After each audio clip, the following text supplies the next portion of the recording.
안녕하세요. 토요미스테리 디바달리아입니다. 여러분은 종교인이라고 하면 어떤 이미지가 떠오르시나요? 물론 사이비 종교 말고요. 아무래도 항상 잘 바르고 누군가를 잘 돕고 이렇게 생각이 들잖아요. 그러니까 이 사람은 좀 믿을 만한 사람이다. 이렇게요. 오늘의 이야기는 종교인이라면 이 이야기를 듣고 배신감이 느껴지실 겁니다. 그럼 바로 시작해 볼게요. 2014년 12월 16일 오후 8시 일본 에히메현 마쓰야마시의 한 맨션에서 37살의 여성 쿠로다 미키가 숨진 채 발견되었습니다. 이날은 쿠로다가 소속된 농구 동호회의 송년회가 있는 날이었거든요. 근데 항상 약속 시간을 칼같이 지키던 쿠로다가 유독 이날 늦는 거예요. 늦거나 못 오면 바로바로 연락을 주던 사람이어서 동호회 멤버 중 한 명은 쿠로다가 걱정이 되기 시작한 거죠. 그래서 그녀의 집을 찾아갔는데 문이 열려 있는 겁니다. 뭐지? 하고 들어갔죠? 곧이어 눈앞에 펼쳐진 건 그녀가 피를 흘리고 쓰러져 있는 장면이었습니다. 그리고 곧장 119에 신고 전화를 걸었어요. 발견 당시 쿠로다는 목에 깊은 상처가 있었는데요. 현장에 출동한 구급대원들은 쿠로다가 이미 사망한 것을 확인한 후에 경찰에 연락을 했습니다. 경찰은 이 시신이 남은 흔적을 통해서 그녀가 날카로운 흉기에 목이 찔렸을 거라고 추정이 됐죠. 최초 발견자인 쿠로다의 지인은 먼저 그녀의 집 문이 활짝 열려 있었다고 진술을 했어요. 그러나 실내에는 딱히 다툼의 흔적을 찾아볼 수도 없었고 쿠로다 신체에도 저항의 흔적은 찾아볼 수가 없었습니다. 하지만 쿠로다의 얼굴에는 구타의 흔적과 또 목이 졸린 흔적이 남아 있었어요. 그리고 여기서 쿠로다의 핸드폰이 사라진 상태였기 때문에 경찰은 범인이 증거인멸을 위해서 핸드폰을 가져갔을 거라고 판단이 되었습니다. 즉, 원한에 의한 면식범의 범행일 거라고 확신한 거죠. 경찰은 쿠로다의 주변 인물들을 중심으로 수사에 돌입했어요. 자, 근데 이게 빠르게 진행될 것만 같았던 수사는 생각과는 다르게 쉽게 풀리지가 않습니다. 쿠로다의 생활 반경이 예상외로 너무나 넓은 거예요. 왜냐면 쿠로다는 고정적인 직업은 딱히 없었고 일본 전역을 돌아다니면서 보험 판매를 하거나 출장 네일아트를 하거나 이렇게 다양한 종류의 일을 하면서 접객업을 통해 돈을 벌고 있었다고 합니다. 근데 일본에서 접객업이라고 좀 순화해서 보도하는 경우는 대부분 풍속업입니다. 그러니까 쿠로다는 매춘을 통해서 돈을 벌고 있었을 거라고 추정이 됐죠. 그래서 거주 중인 에이메현뿐만 아니라 인근의 고치현, 토쿠시마현까지 오고 가는 일이 잦았고 모든 곳에 지인 혹은 고객이 있었다고 합니다. 또한 평소 쿠로다의 집에 방문객이 많았다는 이웃 주민들의 증언들도 있었기 때문에 이 역시 이 매춘과 관계된 일일 거라고 생각이 들었죠. 그래서 수사 초기 당시 용의선상에 오른 인물만 60명이 넘었어요.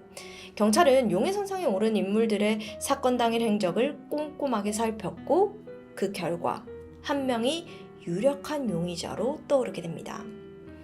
근데 용의자가 너무나 의외예요.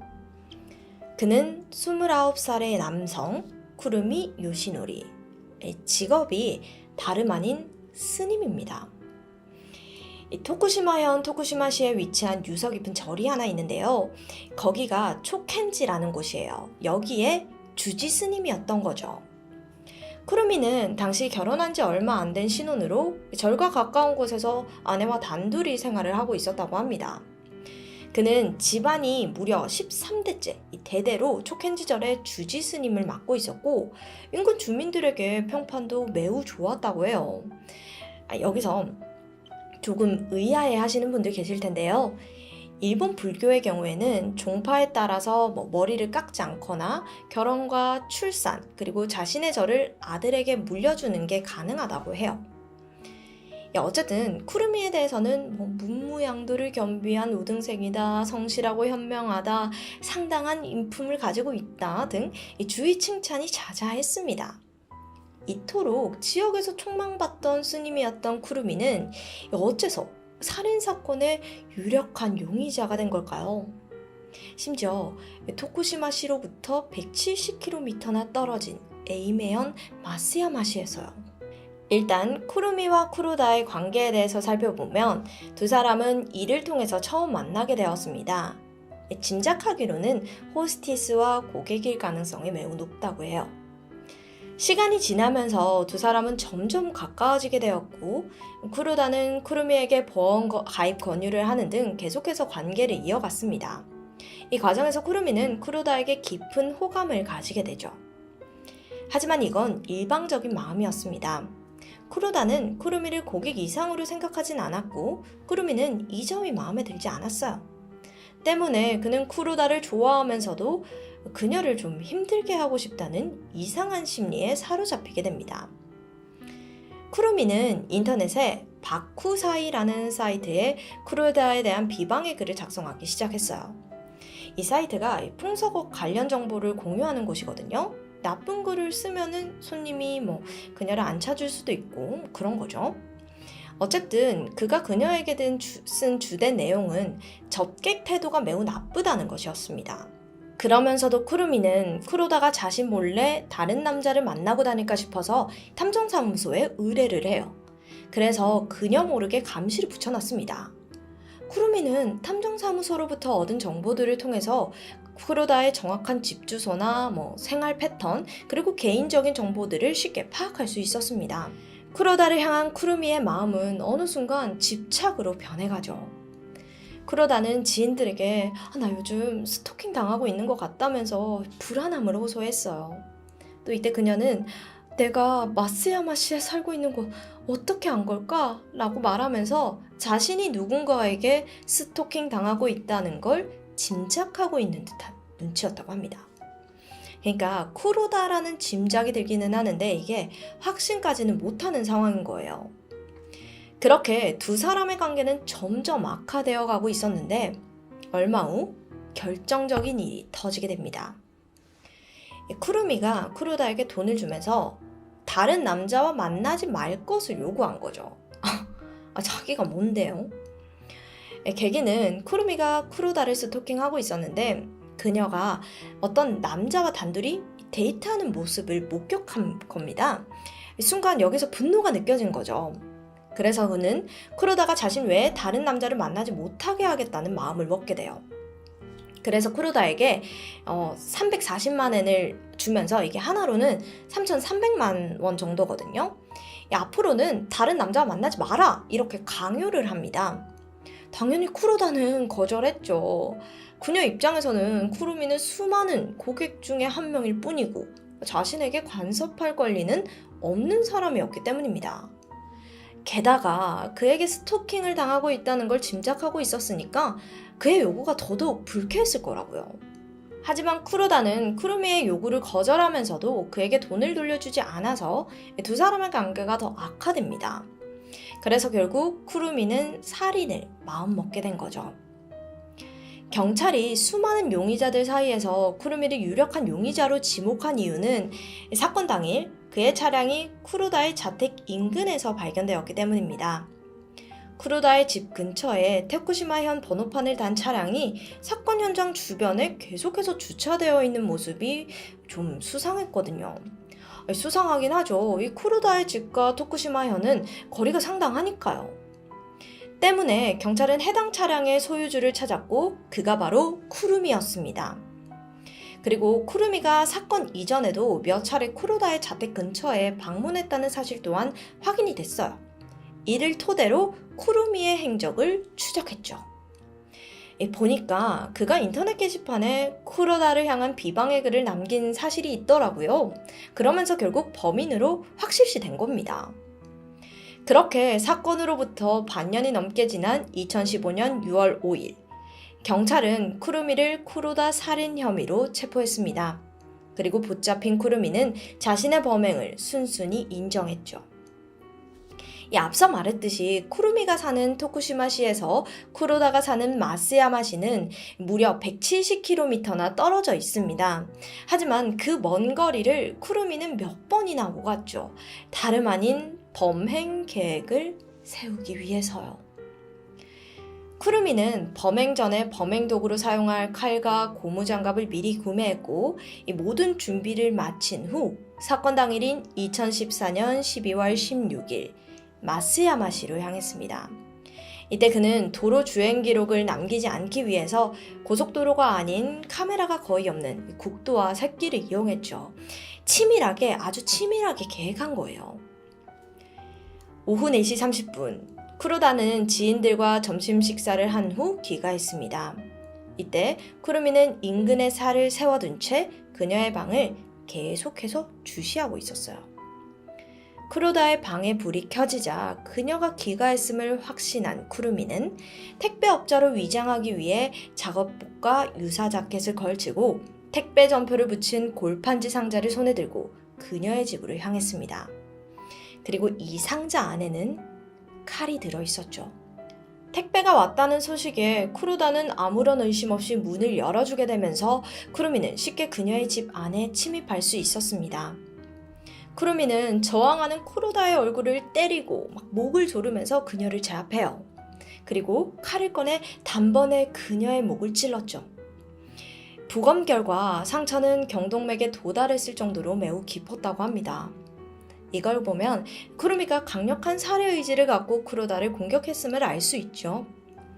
피를 흘리며 쓰러지는 쿠로다를 확인한 후 쿠루미는 다시 국도를 통해 토쿠시마시로 돌아가요.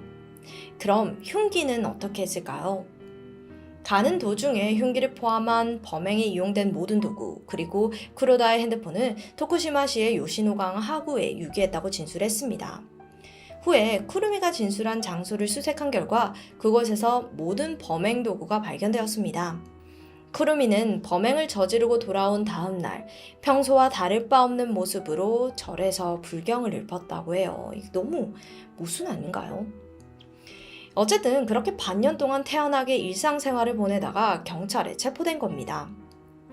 현직 스님이 특정한 여성을 스토킹한 것도 모자라서 살해한 이번 이 사건은 당연하게도 일본 사회에 큰 파장을 불러일으켰어요. 특히나 결혼한 지 얼마 되지 않은 이 명망 높은 스님이 저질렀다고 보기에는 도저히 너무 믿기 어려운 범행이었습니다. 이로 인해 불교라는 종교 자체를 깎아내리는 사람들도 다수 생겨났고 쿠루미가 소속된 종파의 대표는 이 사태에 대한 책임감을 통감하며 대국민 사과를 하기도 했죠. 그리고 당연하게도 쿠루미를 종파에서 제명할 것을 발표했습니다. 하지만 정작 쿠루미는 자신이 돌이킬 수 없는 짓을 저질렀음에 후회한다고 하면서도 경찰 조사에서 처음부터 죽일 생각으로 갔다고 말하며 딱히 반성하는 듯한 모습은 보이지 않았다고 해요. 검찰은 쿠루미가 사전에 범행을 계획했다는 점, 범행 수법이 잔인하다는 점을 들어 그에게 징역 18년을 선고했습니다. 하지만 쿠루미 측은 쿠로다가 자신에게 받은 340만 엔을 돌려주지 않는 것이 관계 악화의 결정적인 원인이라고 주장하면서 징역 14년 정도가 타당하다는 입장을 표명했어요. 이어 재판부는 금전적으로 이성관계를 이어가려다가 실패한 것에서 원한이 생겼다는 건 범행 동기로 이해가 되지 않는다고 지적했습니다. 하지만 쿠로다가 돈을 돌려주지 않는 것은 문제가 있다고 판단된다면서 이를 양형의 이유로 보았고 결론적으로 징역 16년이 선고되었죠. 형량이 아쉽다고 생각이 드는 건 모두가 가지는 공통적인 마음일 겁니다. 종교인이 저지른 범행으로 더 큰 주목을 받았던 에이메연 스님 스토커 살인사건. 종교를 떠나서 쿠루미 요시노리라는 사람이 행한 악행에 더 주목해 볼 필요가 있죠. 그가 저지른 범행은 종교와는 전혀 관련이 없는 그저 자신이 가지고 있는 삐뚤어진 이성관념에서 비롯된 것이기 때문입니다. 다들 아시겠지만 스토킹은 사랑의 표현이 아니라 상대방을 괴롭게 하는 범죄죠. 오늘의 사건은 명망 높은 스님이라서 그런지 배신감이 더 컸던 것 같습니다. 피해자의 명복을 빌겠습니다. 지금까지 디바달리아였습니다. 안녕하세요. 토요미스테리 디바달리아입니다.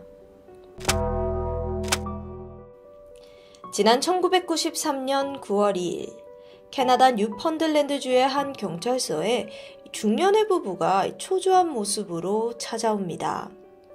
그들은 아들이 며칠째 연락이 되지 않고 직장에도 출근하지 않았다며 불안감을 호소하는데요. 부부의 아들은 30살 데스워스맨, 그의 여자친구인 29살 킴벌리 로커와 함께 동거를 하고 있었습니다. 물론 여자친구에게도 연락을 시도했지만 응답이 없긴 마찬가지였습니다. 신고를 접수한 경찰은 즉각 커플이 살던 자택으로 향했습니다. 도착한 경찰이 가장 먼저 발견한 것은 집 앞에 세워져 있는 데일의 자동차였는데 이상한 것은 차 안에 지갑이 놓여 있었다는 것입니다. 경찰은 단번에 불길한 예감이 들었죠. 잠시 후 데일과 킴벌리가 살던 아파트의 현관문을 조심스럽게 열었는데 예상과 달리 집 안은 너무도 평온합니다. 얼핏 봐서는 잠시 외출한 것처럼 내부는 깨끗하고 잘 정돈되어 있었습니다. 그런데 집 구석구석을 살피던 경찰이 이상한 것을 발견하는데 그건 바로 주방 토스트 기계였습니다. 문제는 안에 식빵이 그대로 놓여 있었다는 것. 즉, 긴 여행을 떠난 건 아닌 것 같죠? 또 집안에는 킴벌리의 지갑도 함께 발견되었습니다. 안을 보니까 신분증과 약 250만 원 정도의 지폐가 들어있었는데 큰 돈을 뽑아놓고는 왜 가져가지도 않았을까요? 경찰이 냉장고를 열어보더니 음식이 또 가득 차 있었어요. 만약 이들이 여행을 간 거라면 이렇게나 많은 음식을 챙겨놨을 필요가 있을까요? 어쨌든 현재 이 사건에서는 사라진 데일과 킴벌리에게 가장 중요한 소지품인 지갑과 신분증이 모두 발견된 상황입니다. 따라서 경찰은 범죄 연루 가능성을 의심할 수밖에 없었죠. 여러 가지 가능성을 생각해본 경찰은 집이 워낙 깨끗했기 때문에 두 사람이 아무 저항도 하지 못하고 납치를 당했거나 또는 누군가를 순순히 따라 나갈 수밖에 없는 상황을 가정했습니다. 또 한편으로는 이들이 자발적인 잠적도 무시할 수 없었죠. 그래서 지역 택시, 여객선, 항공선까지 탑승 기록을 모두 확인했지만 별다른 흔적은 나오지 않았습니다. 주변인들의 이야기를 들어보니까 데일과 킴벌리가 연락이 두절된 건 실종 신고 닷새 전인 8월 27일부터였습니다. 킴벌리는 한 식당에서 일을 했었는데 그날 이후 며칠째 출근도 하지 않고 심지어는 급여마저 찾아가지 않은 상황이었다고 합니다. 이후 경찰은 2주에 거쳐 수색을 했지만 별다른 진척 없이 난항만 겪었었죠. 그래서 결국 두 사람 사진을 대중에게 공개하고 목격자 제보에 희망을 걸어보기로 합니다. 그리고 얼마 후 커플이 지역을 떠나는 배를 타는 걸 봤다는 제보가 들어왔습니다.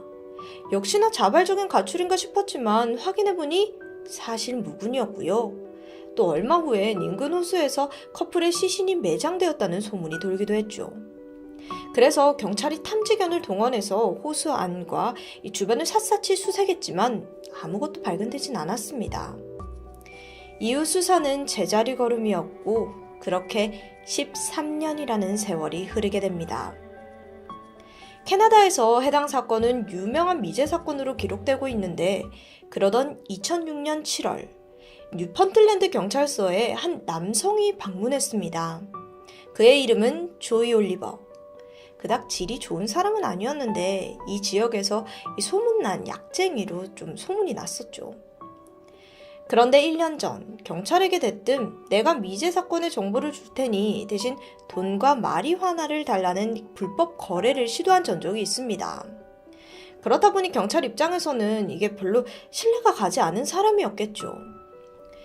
그런 그가 이번에 새롭게 꺼낸 말은 꽤 뜻밖의 주제였어요. 13년 전 데일과 킴벌리의 실종 사건을 언급하더니 자신이 이들이 시체가 있는 장소를 알고 있다고 털어놓았습니다. 사실 조이는 과거 참고인으로 조사를 받은 적이 있습니다. 왜냐면 그가 데일의 친구였기 때문이었는데 근데 당시엔 이 커플의 행방을 전혀 모른다고 진술했었고 또 이뿐만 아니라 1년 전에는 정보를 줄 테니까 마리화나와 돈을 달라는 거래를 시도한 전적이 있잖아요. 그래서 경찰은 이번에도 그냥 그가 거짓말을 하는 거라고 생각을 했는데 근데 이번 진술은 좀 달랐습니다. 장소까지 굉장히 구체적이어서 경찰도 무시할 수는 없었죠. 2006년 7월 13일, 반신반의하던 경찰은 조이가 지목한 문제의 장소에 도착합니다. 그곳은 외진 공터로 지역에서 2km 정도 떨어진 곳이었는데 조이한테 정확한 위치를 대라고 했지만 워낙 오래 지났잖아요. 그래서 그는 기억이 명확하게 나지 않는다면서 우왕좌왕하는 모습을 보였습니다. 답답하던 경찰은 어쩔 수 없이 많은 인력과 이 장비까지 동원해서 주변 땅을 전부 파헤치기 시작합니다. 그렇게 밤낮이 없는 3일이 흘렀는데 여기 뭔가 있어요! 굴착기 끝에 무언가가 걸린 거예요. 바로 여성의 다리뼈와 신발. 경찰은 문제의 지점을 더 파헤쳐 나갔고 결국 70cm 깊이의 구덩이에서 두 구의 시체가 발견됩니다. 당시 육안으로는 신원을 파악할 수 없었죠. 즉각 수사팀은 DNA 정보와 치아 기록을 대조했고 마침내 이 유골이 실종된 데일과 킴벌리라는 것을 확인합니다. 13년 만에 사체로 발견된 두 사람. 당시 포개진 채로 있었는데 바닥 쪽에는 데일, 위쪽에는 킴벌리가 놓여져 있는 모습이었습니다. 과연 두 사람에게 어떤 일이 일어났을까요? 결정적으로 왜 사망을 한 걸까요? 일단 킴벌리의 머리 오른쪽에서 총알 구멍이 하나 확인됩니다. 반면 데일의 머리에는 여러 발의 총알이 구멍이 확인이 되었는데요. 특히나 머리 뒤쪽에서 총을 쏜 듯 앞쪽으로는 총알이 관통하면서 생긴 큰 구멍이 나 있었습니다. 이것으로 봐서 범인이 커플을 처형하는 듯 살해한 것으로 추정되죠. 자, 이제 모든 화살은 사건의 키를 쥐고 있는 제보자 조이 올리버에게 쏠렸습니다. 그가 범인일까요? 아니요. 그는 목격자라고 주장합니다. 조이가 진술한 사건의 전말은 이러합니다. 지난 1993년 8월 26일 조이에게 한 손님이 찾아옵니다. 동네에서 악명 높은 불량배이자 암암리에 마약을 거래하던 세넌 머린. 그는 조이에게 갑작스런 반협박성 요구를 했습니다. 조이의 친구 데일을 시내 외곽 공터로 데려오라는 건데 이유를 들어보니까 데일이 아직 마약값을 지불하지 않았다고 합니다. 조이는 난감했지만 어쩔 수 없이 두 사람 모두를 세넌이 기다리고 있는 공터로 데려가게 되죠. 사실 이때만 해도 조이는 깡패 세넌이 데일에게 단지 겁만 줄 것이라고 생각을 했습니다. 하지만 데일과 마주한 세넌은 그 즉시 총을 꺼내 들었고 조이가 말릴 틈도 없이 방아쇠를 당겼습니다. 데일은 힘없이 쓰러졌죠. 이걸 옆에서 목격한 조이는 패닉에 빠져 울부짖었습니다. 총을 꺼내든 세넌은 잔뜩 흥분한 상태로 조이에게까지 총을 겨누면서 먼저 차에 가 있으라고 소리를 쳤습니다. 두려웠던 조이는 허둥지둥 빠져나왔고 그 뒤로 몇 발의 총소리가 더 울렸죠. 범행 다음 날 다시 조이를 찾은 세넌은 범행 현장에 함께 가서 뒤처리를 해달라고 명령을 합니다. 가보니까 그곳은 잔혹한 어제의 흔적이 그대로 남겨져 있었습니다. 데일과 킴벌리 두 사람은 모두 사망해 있었고 주변이 온통 피범벅이었죠. 세넌과 조이는 서둘러서 흔적을 없애버렸습니다. 자, 여기까지가 조이의 진술입니다. 조이 자신은 무서워서 도망가느라 커플이 죽었는지도 몰랐다고 해명했습니다. 직접 그들을 쏜 것도 아니고 파묻은 것도 아닌데 다만 자신이 그곳을 데려갔고 또 죽은 현장을 목격했다는 트라우마로 힘들어하다가 이제야 진실을 고백한다는 조이. 이건 자수가 아니라 제보를 하는 것뿐이라는 주장입니다. 즉, 자기가 죽인 게 아니라는 거죠. 근데 좀 이야기를 들으면서 이상한 점 못 느끼셨나요? 깡패가 오라고 했다는데 데일이 순순히 따라갔다는 것도 그렇고 또 여자친구 킴벌리가 그 상황에서 고집스럽게 따라간다는 것도 그렇고 좀 뭔가 이상하잖아요. 경찰의 생각은 어땠을까요? 일단 사건의 진실을 알기 위해선 주범이라는 세넌 머린을 추적해야겠죠. 기록을 보니 과거 세넌 역시도 참고인 조사를 받은 적이 있습니다. 하지만 그때는 별다른 혐의점을 찾지 못했죠. 세넌의 행적을 파악해보니 눈에 띄는 기록이 있었는데 이 커플이 실종되고 1년 후인 1994년 8월 다른 주에서 8살 소녀를 살해한 혐의를 받았다는 점입니다. 피해자는 민디 트렌인데 집 근처 도로에서 자전거를 타다가 실종되었고 6주 지역 무덤가에서 숨진 채 발견되었습니다. 범인으로 민디의 이웃 한 명이 지목되었는데 그가 바로 세넌 머린이었죠. 하지만 결정적으로 그가 민디를 납치 또 살해했다는 증거가 없었고 심지어 세넌은 조사받는 과정에서 허위 자백을 강요받으면서 폭행까지 당한 사실이 드러났습니다. 결국 사건의 진실은 모른 채 그는 무죄 판결을 받고 풀려나게 되죠. 여기서 핵심은 그가 2번이나 살인사건의 참고인 조사를 받았다는 점입니다. 경찰이 세넌을 찾아갔습니다. 하지만 그는 황당하다는 입장이었어요. 그러면서 의미심장한 말을 남겼는데 조이가 경찰 사건을 제보하기 바로 며칠 전 자신에게 전화를 걸었다는 것입니다. 그때 남긴 음성 메시지가 있는데 세넌, 네가 들려주겠어. 너 진짜 냉정한 인간이다. 이 메시지를 받은 세넌은 무슨 소리인지조차 몰랐다고 합니다. 그러다가 며칠 후에 경찰에 연락을 받고서야 조이가 자신을 함정에 빠뜨렸다는 걸 알아차리게 되었고 자신이 과거 살인 혐의를 받았던 점을 이용해서 죄를 뒤집어 씌우는 것 같다며 이야기를 했죠. 그러면서 오히려 범인은 조이라고 주장을 합니다. 과거 조이가 데일에게 많은 돈을 빌렸는데 그 돈을 갚지 않기 위해서 데일과 킴벌리를 죽였을 거라는 이야기를 하는 거죠. 이게 무지하게 지금 헷갈립니다. 입장이 너무 다르니까요. 일단 검찰은 피해자들의 시신에서 범인의 흔적을 찾고자 했지만 이미 시간이 너무 오래 지나버린 터라 의미 있는 증거는 나오지 않았죠. 결국 경찰은 양쪽이 주장하는 서로 다른 진술에만 의존해야 했습니다. 이러면 불안해지죠. 증거 없이 마구잡이로 몰 순 없으니까요. 끝끝내 추가적인 증거는 나오지 않았고 세넌은 무혐의 처리가 됩니다. 그래도 조이는 법망을 피해갈 순 없었는데요. 사건 현장에 있었던 점이 입증되면서 사건을 은폐한 죄로 2급 살인죄로 기소되었습니다. 그런데 도대체 조이는 왜 13년이 흐른 뒤에야 이렇게 제보를 한 걸까요? 자기가 범인이든 제보자든 결국엔 죗값을 치를 거라는 생각을 예상하지 못했던 걸까요? 사실 답은 간단했습니다. 문제는 돈이었어요. 데일과 킴벌리 실종 사건은 캐나다 악명 높은 미제 사건 중 하나였습니다.